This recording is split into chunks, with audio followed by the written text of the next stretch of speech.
벌써 7월이 시작되었습니다. 2023년 한 해를 시작한 게 엊그제 같은데 벌써 이제 하반기를 시작하는 첫 번째 달에 있습니다. 지난 수요 예배 시간에 저희가 그 말씀을 나누는 과정 중에 사도 바울이 갈라디아 교회에게 권면하면서 내가 그리스도의 형상을 이루기까지 해산의 고통을 다시 한번 하겠다라는 구절을 가지고 제가 그리스도의 형상을 이루는 길에 대해서 한번 나눠본 적이 있습니다. 그 과정을 제가 링반대룽이라고 하는데요. 그 등산 용어를 통해 제가 한번 얘기를 드린 적이 있습니다. 그러니까 이 링반대룽, 원래대로 하면 이제 앞에 링반대룽 이렇게 읽어야 된다고 하더라고요. 독일어인데 이게 이제 우리 말로 따지면 메비우스띠처럼 이렇게 어떤 목적지로 올라가서 등산하는 과정 가운데 어떤 폭우를 만나거나 아니면 짙은 안개가 있어서 목적지를 간다고 올라가지만 결국은 그곳에 올라가지 못하고 그 주위를 빙빙빙 도는 현상을 가리켜서 링반대룽이라고 합니다. 사실 뭐 제가 그걸 구체적으로 경험할 수는 없겠죠. 한 적이 없습니다. 그런데 우리가 세상을 살다 보면, 또 우리 인생을 살다 보면 우리가 다람쥐 쳇바퀴 돌듯이 살고 있지 않나 라는 생각을 좀 무의식적으로 하게 되지 않습니까? 우리 신앙도 마찬가지인 것 같아요. 내가 신앙을 생활하고 있는데 내가 목적지로 가고 있는 그 과정 가운데 내 발걸음들이 과연 목적지를 향해서 한 걸음 한 걸음 디딛고 있는가, 혹은 그 주위를 내가 계속 맴돌고 있냐 라는 고민이 있을 때가 있습니다. 이 링반대룽이라는 현상은 산악인들이 그러는데 어떤 정신이 혼미하거나 아니면 의식을 잃어버릴 때 나타나는 현상이 아니라 오히려 목적지가 뻔하고 갈 곳이 뻔한 상태에서 다른 일에 집중이 팔려서 방향 감각을 잃어버려 일어난다고 합니다. 그래서 이것을 해결하는 방법으로 지금 가고 있는 길이 맞는지 의심하는 것, 그리고 나침반이나 GPS를 통해서 자신의 위치를 확인하는 것, 그리고 쉬는 것이라고 말합니다. 그래서 제가 이제 수요예배 시간에 같이 나누면서 의심하는 것, 그리고 나침반이나 GPS 보는 것, 그리고 쉬는 것에 대해서 우리가 기도하고 묵상하고, 그 다음에 우리가 지금 이 상황을 한번 의심해 보는 것을 통해서 우리가 우리 신앙의 그런 방황을 우리가 극복할 수 있지 않을까라고 제안을 드렸습니다. 사사기를 계속 제가 읽고 있는데 사사기를 읽어가면서 이 단어가 계속 떠올랐습니다. 사사기에서 보이는 이런 링반대룽 같은 모습들, 그런 이스라엘 모습들이 보이기 때문입니다. 즉 하나님을 떠나 죄를 짓고 또 심판을 받고 그때마다 다시 하나님께 부르짖고 또 그 부르짖음을 들으시고 하나님께서는 구원자를 내보내셔서 다시 이스라엘 백성들을 구원하시고, 그러나 이스라엘 백성은 다시 하나님을 잃어버리고 다시 죄를 짓고, 이런 악순환이 반복되는 모습을 통해서 그들이 마치 목적지는 잊어버리고 같은 지점을 맴도는 것처럼 보였기 때문입니다. 현실을 살아가는 저와 여러분의 삶도 거기서부터 완전히 자유로울 수 없을 것 같습니다. 하나님의 은혜와 인도를 통해 해방되었고 감격하고 있지만 그것을 잃어버리고 혹은 가볍게 여기면서 내가 삶의 주인이 되고 또 하나님 자리를 차지하거나 아니면 하나님을 대체할 것을 믿으며 사는 우리들의 모습, 종교인의 모습은 있지만 종교성은 없는 모습이 혹시 사사기에 나타난 이스라엘 백성처럼 하나님 향한 신앙의 흔적은 잃어버리고 살아가는 것과 과연 얼마나 차이가 있을지 생각해 봤습니다. 저는 오늘 본문 말씀을 통해서 어떻게 하면 우리가 신앙의 흔적을 잊지 않고 살아갈 수 있는지를 한번 나눠보려고 합니다. 첫 번째는 기억하는 것입니다. 오늘도 목사님께서 아우구스티누스의 고백을 통해서 기억에 대한 말씀을 하셨는데 기억하는 것이 우리 신앙생활에서 굉장히 중요합니다. 우리가 2달에 한 번 성만찬을 진행할 때 성만찬 제정사를 읽을 때 우리가 읽는 바울의 말씀이 있죠. 그것은 바로 너희가 이것을 행하여 나를 기념하여라, 기억하여라 라는 단어입니다. 어떤 걸 기억하는 것이죠? 예수님 단순히 떡과 포도주를 나누셨다는 그것을 기억하는 것이 아니라 그 떡과 포도주를 통해서 예수님께서 하셨던 말씀, 그것을 우리가 기억하는 것이죠. 예수님의 구원과 예수님의 삶을 기억하는 것이 성만찬이 가지고 있는 의미일 것입니다. 오늘 본문의 말씀 보면 이스라엘 사사기 1장을 보면 이스라엘이 불순종한 모습을 여러 번 저희가 언급해 드렸죠. 불순종한 모습은 하나님께서 가나안 백성과 언약을 맺지 말고 그들의 문화를 답습하지 말고 하나님께서 경고를 하셨는데도 불구하고 이스라엘 백성들은 그 하나님 말씀을 잃어버립니다. 특히나 이스라엘 백성들을 쫓아내지 못하는 지경에 있다가 쫓아내지 않았다라고 말하면서 오히려 적극적으로 가나안 모습과 가나안의 문화와 가나안의 종교에 흡수되어가는 이스라엘 백성들의 모습을 1장에서 살펴봤습니다. 1장이 끝나고 2장에 오늘 여호와의 사자가 등장합니다. 여호와의 사자가 길갈에서 복임으로 올라왔다고 얘기합니다. 여호와의 사자는 천사를 지칭하는 표현이기도 하지만 좀 더 일반적으로는 여호와의 말을 전하는 사신, 심부름꾼을 뜻하는 말이기도 합니다. 보통 이 사자는 1인칭으로 말을 합니다. 그러니까 하나님의 말을 대언하는 거기 때문에 그 사람이 하나님은 아니지만 하나님의 말씀을 가지고 대언하는 것이기 때문에 하나님의 1인칭 시점으로 백성들에게 얘기하고 있죠. 즉 1절에 3절 나 여호와다 라는 말은 비록 누군가를 통해서 전달되고 있지만 이스라엘은 분명 여호와 하나님의 말씀을 듣고 있는 것입니다. 이 여호와의 사자가 이스라엘 백성들에게 올라오는 과정에 의미가 있습니다. 큰 의미가 있습니다. 그가 단순히 나타난 게 아니라 길갈이라는 장소에서 시작되어서 복임으로 올라왔다고 말합니다. 여러분 왜 하필 길갈일까요? 여러분 길갈이 어떤 장소입니까? 여호수아서를 읽어보면 길갈은 출애굽한 이스라엘 백성들이 광야 생활을 마친 다음 그 이스라엘 공동체가 가나안 땅에 들어가 처음으로 유월절을 지킨 곳입니다.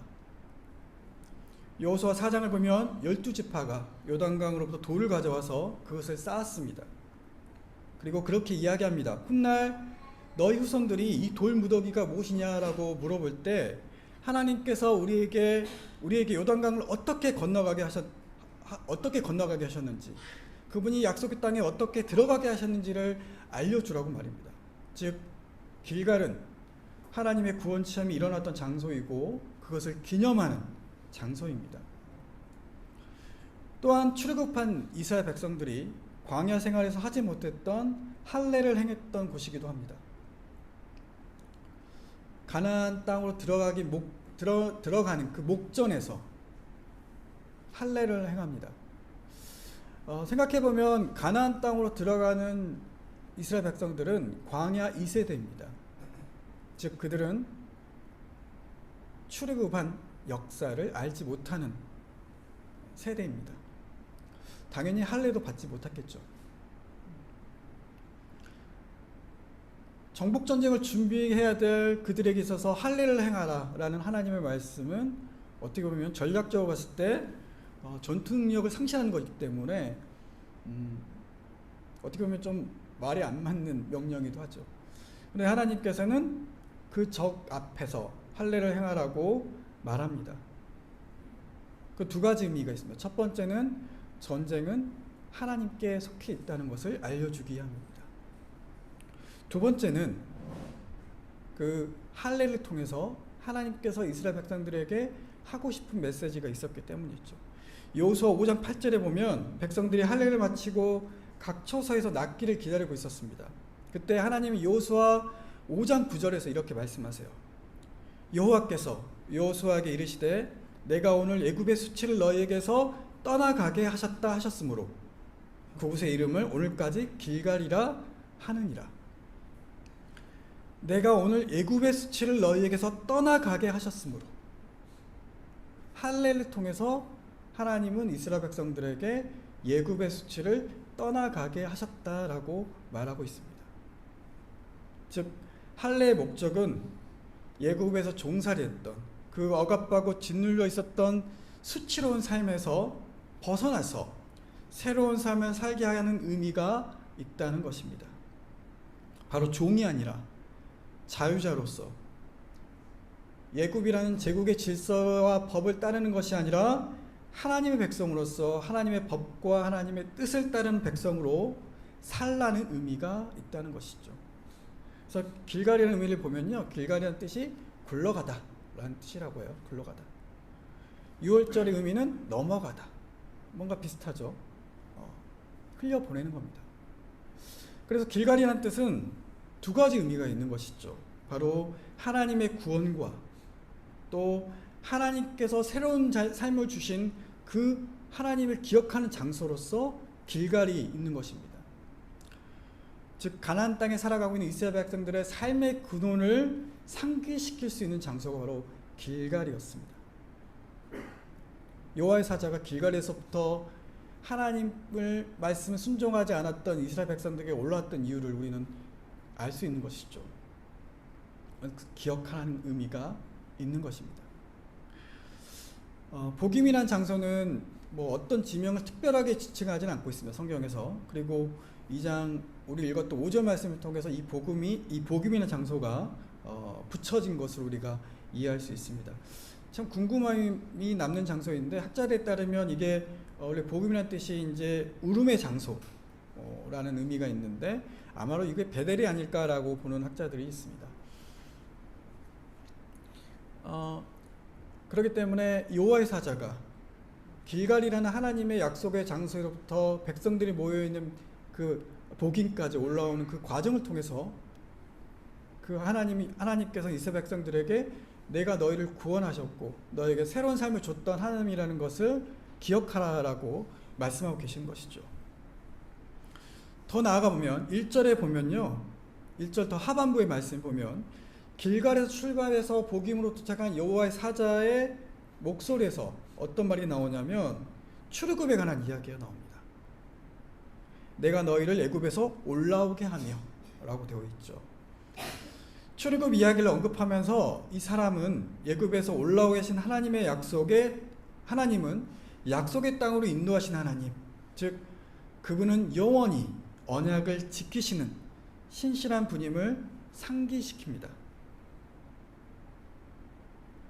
그 상기함을 통해서 바로 이스라엘 백성들에게 그들이 잃어버렸던 신앙의 흔적을 찾으라라고 말하고 있는 것이죠. 그러면 여러분, 우리도 역시 우리에게 새 삶을 주신 구원의 장소, 우리를 해방시켜 주셨던 그 기억들을 우리는 잊지 말아야 합니다. 여러분, 예배가 왜 우리에게 중요할까요? 왜 교회는 공동체인데 예배 공동체로 우리가 믿고 있을까요? 그것은 예배를 통해서 우리는 하나님의 구원을 기억하고 재체험하기 때문입니다. 그렇기 때문에 여러분, 뭐 예배를 잘 드렸다, 예배를 잘 드리지 못했다의 기준은 어떻게 보면 여기 모여있는 어떤 뭐랄까요, 눈에 보이는 어떤 시설이라든가 좋은 어떤 환경에 따라서 우리가 예배를 잘 드렸다 라는 것이 아니라, 오히려 우리가 주의 깊게 봐야 될 것은 내가 이 예배를 통해서 하나님께서 나를 구원하셨다는 그 구원의 감격이 오늘 내게 살아나고 있는가, 내가 하나님 백성으로서 다시 한번 그 감격을 잊지 않고 이 땅 가운데 살아갈 용기가 있는가. 오늘 박 목사님 말씀하셨지만 아우구스티누스 고백처럼 내가 신앙생활을 통해서 행복하는가, 그것을 체험하는 공간이 바로 교회이고 예배입니다. 그것을 나 혼자만 체험하는 것이 아니라 우리 모두가 체험하는 것이죠. 그것을 잊지 않는 것, 그것이 바로 신앙의 흔적을 잊지 않기 위한 하나의 방법일 것입니다. 두 번째는, 신앙의 흔적을 잊지 않기 위한 두 번째는 바로 하나님의 경고를 분별하고 판단하는 것입니다.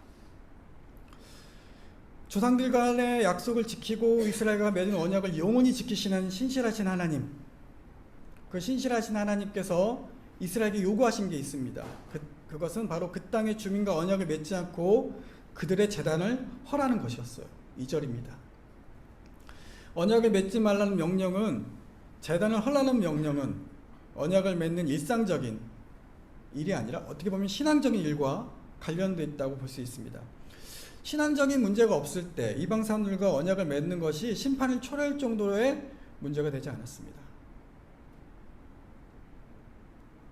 여호수아서에 보면 이스라엘은 가나안의 주민이었던 나압과 언약을 맺기도 하고요, 기본의 주민과 언약을 맺기도 합니다.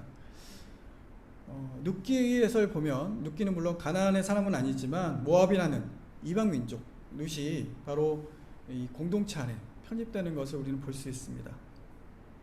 이방인, 심지어 가나안 주민들도 그들이 하나님 믿고 알고 믿을 때 이스라엘 공동체 일원이 될 수 있었습니다. 그러나 지금 하나님께서 요구하시는 것은 그 언약과 함께 연결되는 게 무엇이죠? 바로 제단을 헐라라는 말과 연결되어 있음을 우리가 볼 때, 사사기에 나타난 이스라엘 백성들의 문제는 일반적인 어떤 인간관계 관계가 아니라 신앙적이고 종교적이었다는 것을 알 수 있습니다. 하나님은 제단을 헐라는 명령에 이어 그들이 내 목소리를 듣지 않았다라고 지적하십니다.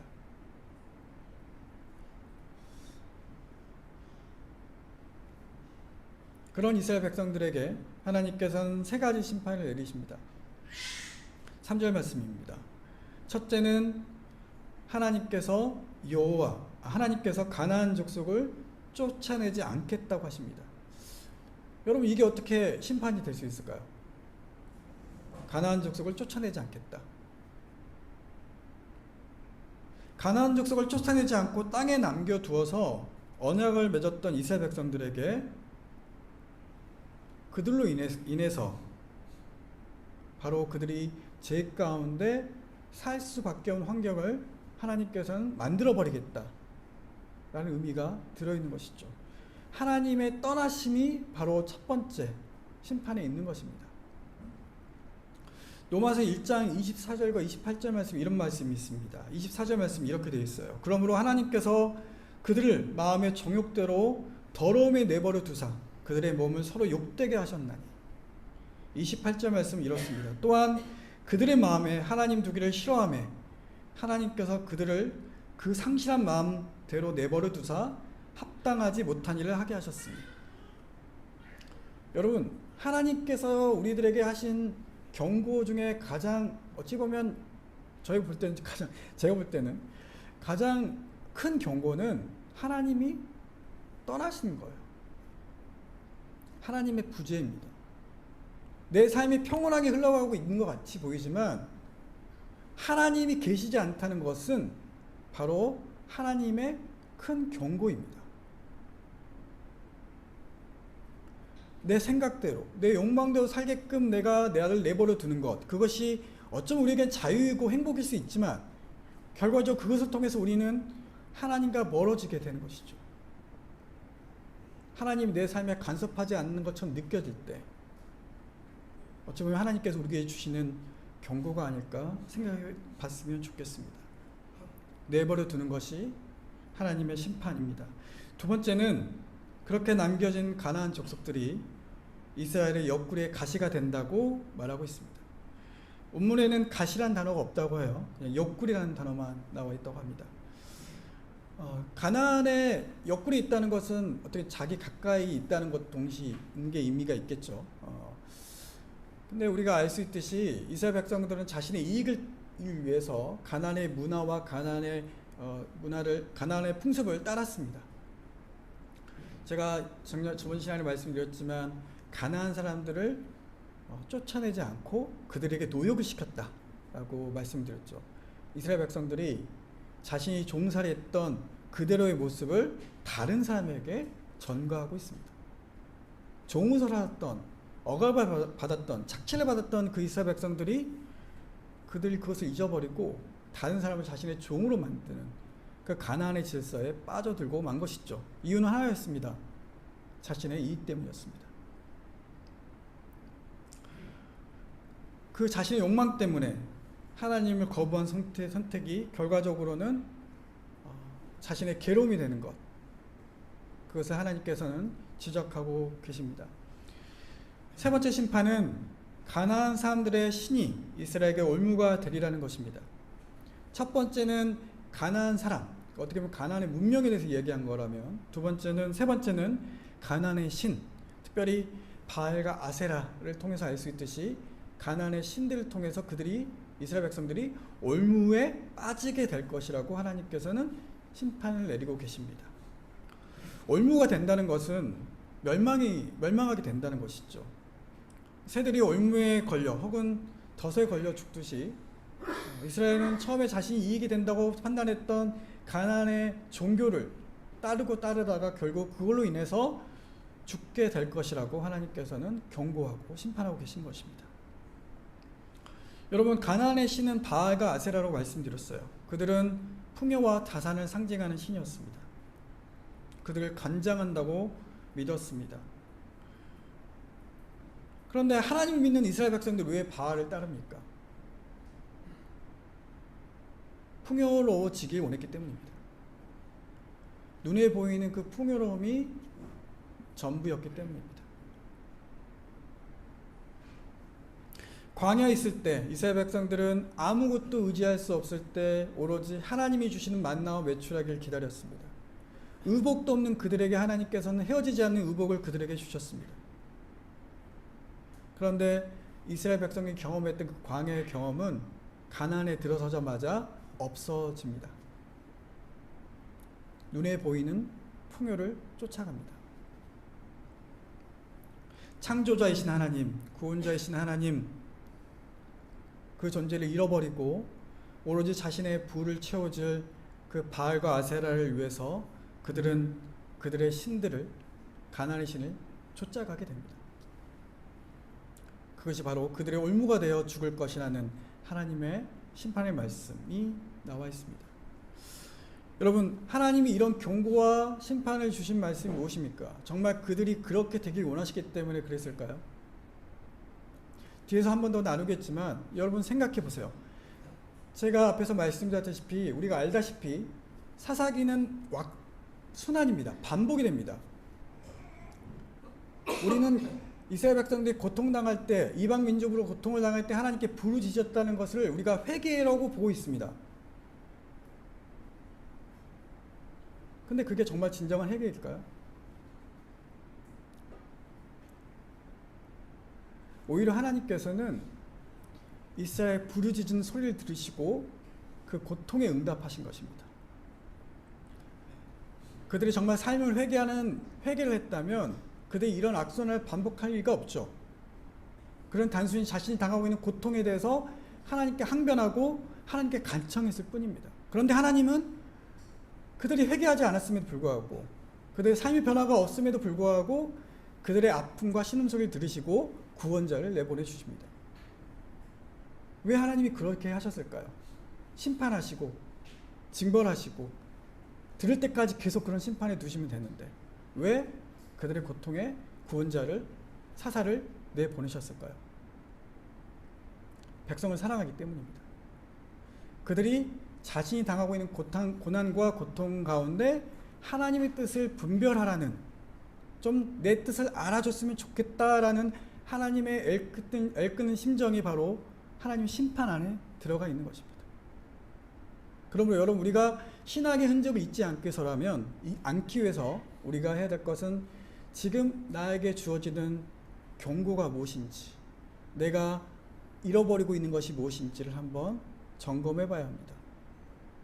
내가 하나님 없이 지금 잘 살고 있는지, 잘 살고 있다면 다 되는지 말입니다. 앞에서 닝반대롱에 대해서 제가 얘기 드렸잖아요. 닝반대롱은 목적지를 상실한 게 닝반대롱이 아니라 목적지를 알고 있다는 착각 속에 있어서 정신이 다른 데 팔려 있을 때, 그게 닝반대롱이라고 말한다고 하는 겁니다. 우리 신앙도 마찬가지죠. 하나님께서 끊임없이 우리에게 삶에 대한, 어떻게 보면 의식적으로, 무의식적으로 하나님께서 우리에게 끊임없이 자신의 뜻을 알려주기 원하시지만 오히려 우리의 무감각 때문에 그것을 알지 못한다는 것이죠. 그렇기 때문에 우리의 신앙의 흔적을 잃어버리지 않기 위해서는 하나님의 심판의 말씀, 하나님의 경고의 말씀을 분별할 수 있는 그런 지혜와 눈이 있어야 될 것입니다. 세 번째 신앙의 흔적을 잊지 않기 위해서는 삶의 변화를 위한 머무름이 있어야 합니다. 하나님의 심판의 메시지를 들은 이스라엘은 소리 높여 울었습니다. 4절 말씀입니다. 이 때문에 그 장소 이름이 우는 자들이라는 의미를 가진 복임이 되었다라고 말하고 있습니다. 사실 그들은 울기만 한 게 아니죠. 하나님께 제사도 드렸습니다. 그렇다면 여러분, 하나님의 이스라엘의 울음과 제사는 어떤 의미가 있을까요? 과연 그들은 여호와의 사자를 통해 든 하나님의 심판 메시지의 온전한 회개로 그렇게 반응한 것일까요? 사사기 2장은 이 행동의 진정성 여부를 명확하게 보여주지 않습니다. 울었다는 사실에서 이들이 자신의 상황이 녹록지 않았다는 것을 알 수 있는 것 같아요. 그리고 예배를 드리며 제사를 드리면서 어떻게 하면 하나님께 그 상황을 좀 벗어나고 싶은 마음이 그들에게 있었는지 모르겠습니다. 사사기 거의 맨 끝부분을 저희가 보면요, 이스라엘이 한자리에 모여서 또 울었다는 이야기가 2번 나옵니다. 20장 26절 말씀 보면 베냐민과 전쟁에서 2번 패한 이스라엘 자손들이 모든 백성들이 베델에 올라가서 금식하고 번제와 화목제를 드렸다는 구절이 나와 있습니다. 그런데 그들이 울고 제사를 드렸지만 그들은 행동을 바꾸지 않았습니다. 사사기 21장에 보면 그들이 한 번 더 운 장면이 나옵니다. 백성들이 이번엔 더 오랜 시간, 저녁까지 더 강렬하게 감정을 표출하며 번제와 화목제를 드렸습니다. 그런데 이런 열정적인 예배에도 불구하고 그들은 그들의 사고방식을, 문제 처리 방식을 바꾸지 않았습니다. 오히려 베냐민 지파를 짓밟았던 백성들은 같은 방식으로 야베스 길리앗을 해치기로 결정합니다. 그들이 아무리 하나님께 울고 번제를 드리고 화목제를 드린다고 해도 그들의 삶은 변화가 없었습니다. 사사기 2장을 우리가 좀 읽어보고 있는데 2장 5절 이후를 보면 이스라엘 백성들의 삶이 변화되지 않았다는 것을 우리는 알 수 있습니다. 눈물과 제사로 자신의 어떤 감정을 하나님께 드러낸다고 해도 그들의 삶은 변화가 되지 않았습니다. 제가 앞서 얘기했지만 사사기 이런 흐름, 반복은 어떻게 보면 그들의 삶의 변화가 없는 회개 때문입니다. 하나님이 구원해 주셔도 그들은 다시 바알의 문화를 쫓아갔고 바알의 신을 쫓아갔습니다. 하나님이 해방시켜 주셨어도 그들은 하나님 안에 기쁨을 찾기보다는 사람 안에서 기쁨을 찾았고 풍요 안에서 기쁨을 찾았습니다. 만문을 주인으로 놓고 사는 세상 가운데 그들은 다시 되돌아가고 말았습니다. 여러분, 회개는 히브리어로 슈브라고 하는데 돌이키라는 뜻이 있습니다. 삶의 방향을 돌이켜 하나님께로 가는 것이 회개입니다. 헬라어로 회개는 메타노이아라고 하는데 이는 사고방식의 변화, 행동의 변화를 말한다고 합니다. 즉 회개는 죄의 고백을 넘어서는 것, 죄의 고백을 넘어서서 죄를 거부하는 삶으로 이어지는 것이 바로 진정한 회개입니다. 우리가 잘 아는 보네포 목사님의 나를 따르라는 구절에 이런 구절이 있습니다. 우리가 잘 아는 값싼 은혜를 얘기하면서 이렇게 얘기하시죠. 예수 그리스도를 따르지 말고 은혜로 만족하라는 것이다. 바로 이것이 죄를 의롭다 인정하는 값싼 은혜다.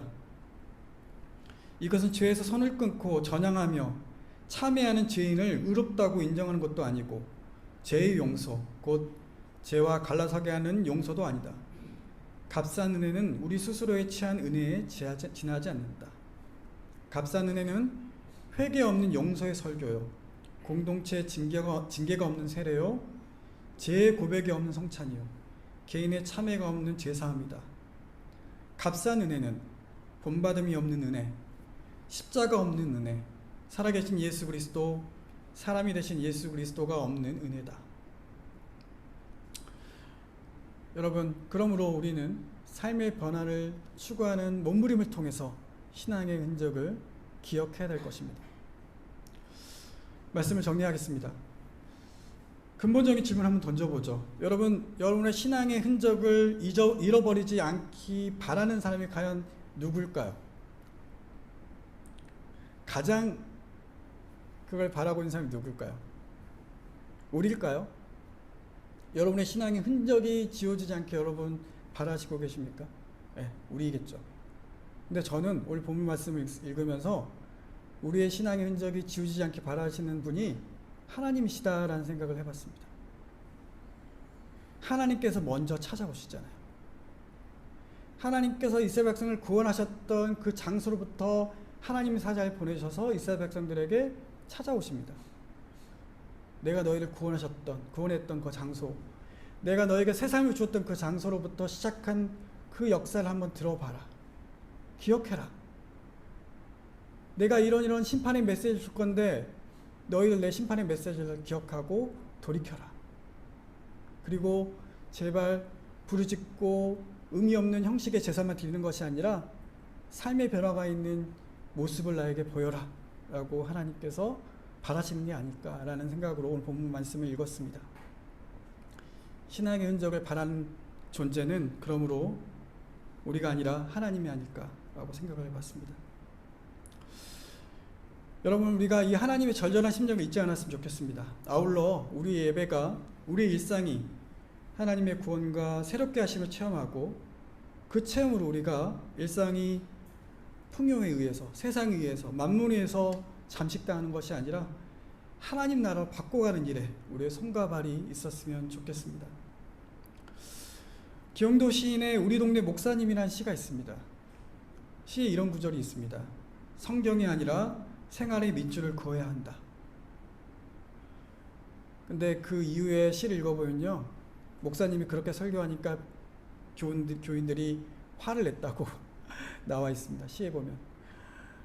우리가 듣고 싶은 말씀은 어떤 말일까요? 성경 잘 읽고 예배 잘 드리고 사는 것. 그걸로 우리가 우리의 신앙의 흔적을 기억하는 것은 부족합니다. 우리 마음판에, 우리 삶 가운데 하나님의 말씀을 새기는 것, 그것을 통해서 우리의 신앙의 흔적들이 잊혀지지 않고 잃어버리지 않고 우리가 다시 오시는 그 날까지 우리의 신앙을 견지하며 살아갈 수 있을 것입니다. 저 여러분이 그런 삶에 함께 동참하기를 간절히 기도하겠습니다. 함께 기도하겠습니다. 하나님 감사합니다. 오늘 말씀을 통해서 우리 안에 신앙의 흔적들을 생각해 봤습니다. 혹시 하나님 우리가 그 흔적들을 잃어버리고 있지 않은지, 우리가 그 흔적들을 너무나 가볍게 여기고 있지 않은지 살펴봤습니다. 하나님, 우리가 우리에게 주시는 하나님의 은혜와 또 하나님의 사랑을 우리가 입술로만 기억하는 것이 아니라, 머리로만 기억하는 것이 아니라 삶 가운데 그것을 체험하고 기억하는 삶까지 나아갈 수 있도록 우리를 붙잡아 주시기 원합니다. 그래서 우리 삶 가운데 하나님의 영광과 또 하나님의 뜻이 드러날 수 있도록 붙잡아 주시고, 그것이 거대한 뜻이거나 완벽한 뜻이 아니더라도 우리의 손과 발을 통해서 그것들이 우리 삶 가운데 또 우리 삶의 일상 가운데 지워지지 않도록 주님 붙잡아 주십시오. 예수님 이름으로 기억합니다. 아멘.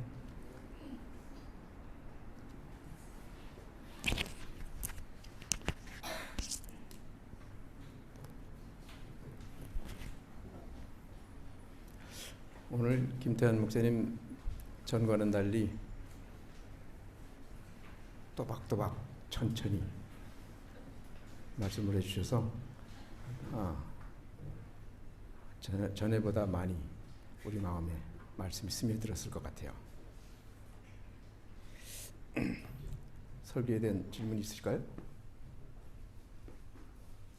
네. 네, 앉으세요. 네.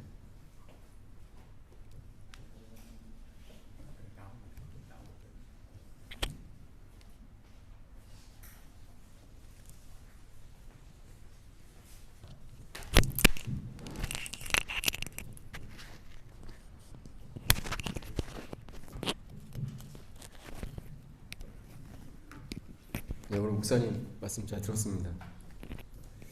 제가 궁금한 게 있는데요. 신앙의 흔적을 기억하라고 오늘 설교 제목으로 나왔는데, 솔직히 저희들의 이 신앙생활을 하다 보면은 신앙의 흔적이 있는 사람들이 별로 없는 것 같아요. 제가 이제 저도 이제 모태 신앙으로 이제 자라나면서 이게 보면은 하나님이 저의 그 신앙생활에서 센세이션하게 이렇게 뭐 크게 어떤 것들을 뭐 이루어 주신다든지 아니면은 저의 뭐 문제라든지 아니면은 저의 생각했던 그런 것들을 뭐 이루어 줬다든지 저희 이제 형도 이제 약간 그 병이 있어가지고 그거를 이제 먼저 이제 돌아가셨는데 저희 형의 병도 뭐 고쳐주지도 않고서 그냥 그렇게 먼저 저 먼저 세상을 이렇게 뜨게 하셨고 그런 것들이 있는데 이렇게 신앙생활에서 어떠한 그 계기로 인해서 크게 뭐 변화시켜주는 그런 것들이 없는 사람들이 대부분일 것 같아요. 신앙생활을 하는 사람들 중에. 그래서 그러한 것들이 있다면은 그러한 것들이 기억하고 상기하면서 아 내가 다시 하나님이 내 삶의 주인이시고 내 삶을 이끄시는 분이다라는 그런 생각들을 갖고서 다시 무료한 그런 신앙생활 가운데서도 다시 그런 것들을 상기하면서 신앙생활을 할 텐데 그러한 것들이 없다 보니까 신앙생활을 이렇게 하면서도 이렇게 내가 지금 올바로 신앙생활을 하는 것인지 하나님께서 내 삶을 이끌어 주시는 것인지 인도해 주시는 것인지 내가 진짜 하나님을 나의 창조주로 그리고 예수님을 나의 구주로 이게 모시면서 살고 있는지 그런 것들이 되게 의심이 들 때도 있고 또한 내 신앙 생활이 잘하고 있는 것인지 그런 것들이 다 지금 좀 이렇게 의심이 된다고 할까나 뭐 그런 것들이 있는데 그런 면에 있어서 그렇다면은 우리가 신앙생활 할 때에 우리 신앙의 흔적을 어떻게 찾을 수 있는 것인지 성경을 통해서만 우리가 그런 하나님이 나의 그 창조주시고 예수님이 나의 구원자이신지 그런 것들을 알 수 있는 것인지 그런 것들이 좀 헷갈립니다. 예. 그래서 신앙의 흔적이라고 말씀하셨는데 그런 것들이 우리의 생활 속에서 구체적으로 그런 흔적들을 찾을 수 있으려면 어떻게 해야 되는 것인지 네, 그런 것들이 좀 궁금합니다.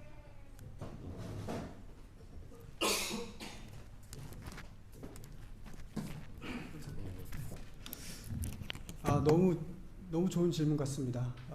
정말 제가 어떻게 보면 설교 시간에도 이렇게 구체적인 적용을 여러분께 드리고 싶지만 그 적용이라는 것들이 우리 각자의 어떤 삶 가운데 여러분들이 찾았으면 좋겠다는 바람에서 이제 뭐 그렇게까지 이렇게 뭐 구체적으로 제가 말씀드린 것이 약간 추상적으로 제가 말씀드렸던 것 같은데요.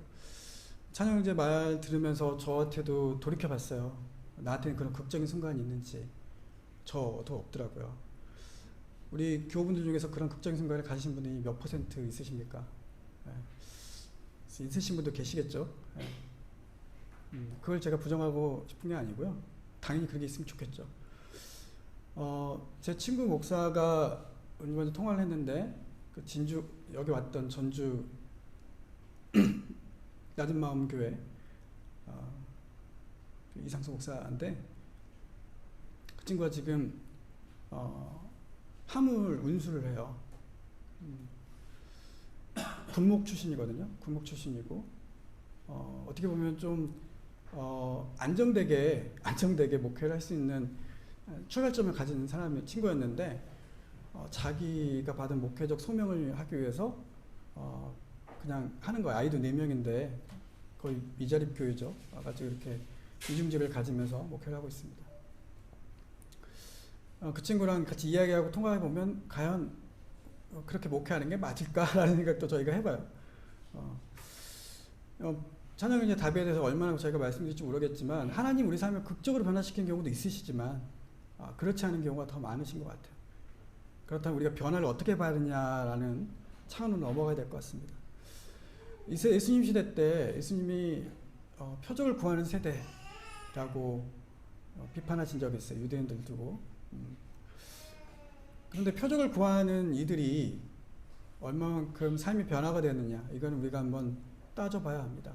한국교회 이렇게 성령운동이 생기면서 한국교회 부흥이 왔어요. 얼마 전에 빌리그레임 목사님 50주년 기념 행사도 이렇게 갔던데요. 그걸 통해서 한국교회는 정말 크게 부흥했습니다. 그리고 당시에 어려우신 분들에게 소원과 꿈과 소망을 주었던 게 교회였어요. 근데 그런 교회가 지금 어떻게 한국교회를 지금 얼마큼 변화시키고 있는지는 미지수입니다.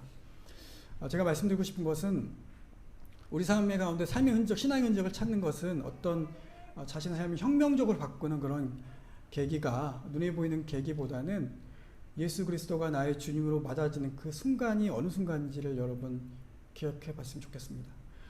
그리고 바라기는 그런 흔적들이 지금 없다고 생각하신 분들은 그런 흔적을 좀 같이 만들어가면 좋겠다. 그 흔적이 나의 어려움을 한 방에 역전시키는 그런 흔적이 아니라 내가 일거수일투족 가운데 내가 일상을 살아가면서 나의 삶 가운데서 내가 그 말씀을 지키기 위해서 얼만큼 내가 노력하고 있고 얼만큼 고민하고 있는지를 여러분들이 생각해 봤으면 좋겠다. 제가 드릴 수 있는 말씀은 여기까지인 것 같습니다. 차영 이제 고민은 저희가 충분히 제도 고민한 바고 우리 교우분도 고민한 바일 겁니다. 하나님께서 우리에게 확실히 체험될 수 있는 흔적을 주면 좋을 텐데 라고 말입니다.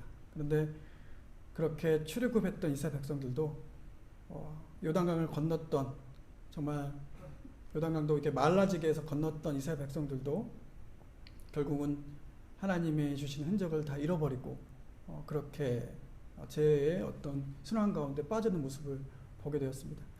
그러므로 흔적이라는 것은 어떻게 눈에 보이는 가시적인 어떤 현상이 아니라 눈에 보이진 않지만 여전히 눈에 보이는 하나님처럼 하나님과 우리 삶 가운데 늘 동행하면서 우리 일상 가운데서 만들어가는 그 흔적들이 중요하지 않을까.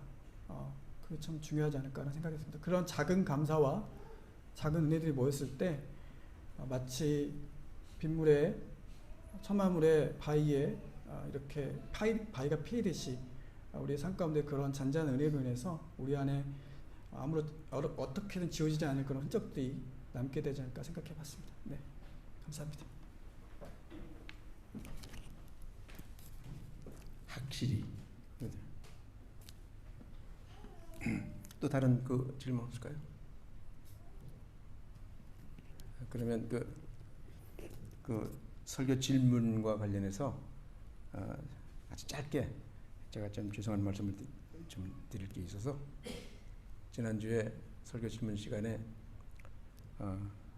제가 그 우리의 현실적 삶과 동떨어진 말씀들이 많지 않느냐라고 하는 그 질문 취지 또는 뭐 죄송하게 지적 같은 그런 것에 대해서 옳지 않았고 제가 제 무지가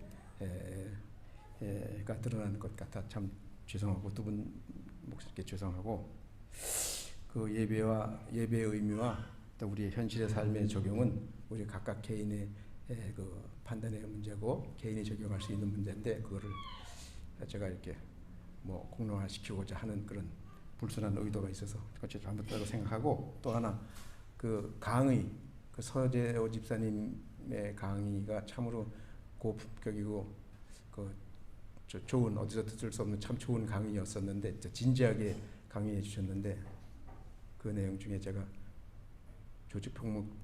조직폭력배라고 하는 명시를 통해서 예를 통해서 그 강의 전체를 희화화시킨 것 같아서 너무 죄송하고 그래서 죄송하다는 말씀을 드립니다. 자, 또 다른 그 질문 없으시면 광고 짧게 이거 한 가지만 말씀드릴게요. 여름 수련회 춘천 매 해오던 여름 수련회 있습니다. 주로 이제 휴가 말기 쪽이니까 가능하면 시간을 좀 맞춰서 왔으면 좋겠고 그다음에 거리가 멀지 않으니까 한 3시간 안쪽이라서 모두가 다 같이 휴식과 또 교제와 또 여러 가지 것들을 함께 했으면 좋겠습니다. 자.